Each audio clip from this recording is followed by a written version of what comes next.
What are the typical features of a Victorian house? Dear friends, although there are some differences in the various Victorian home styles, many key features remain the same. Steeply pitched roofs. Steep roofs are common among Victorian homes, as they allow for grand, high ceilings. Bay windows. Many Victorian houses have an asymmetrical design, and include bay windows in various spots of the home. Some homes also have stained glass windows. Ornate details.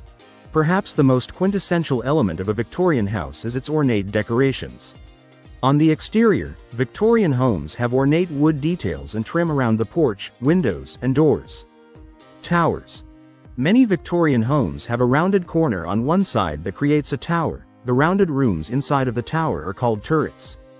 2 to 3 stories.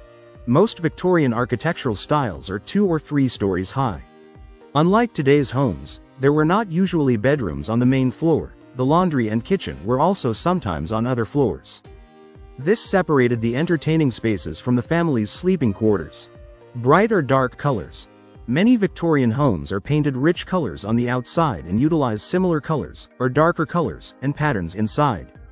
Many rooms. Homes during the Victorian era were very different from the open concept floor plans you see today. While the rooms had high ceilings to give the effect of additional space, there were many more closed-off rooms. For example, a Victorian home might have a closed-off library, dining room, and parlor on the first floor. If you like the video, give it a thumbs up and share it with your friends. For more useful and interesting information, subscribe to Engineer Ajay Lod's channel, How to Make My House.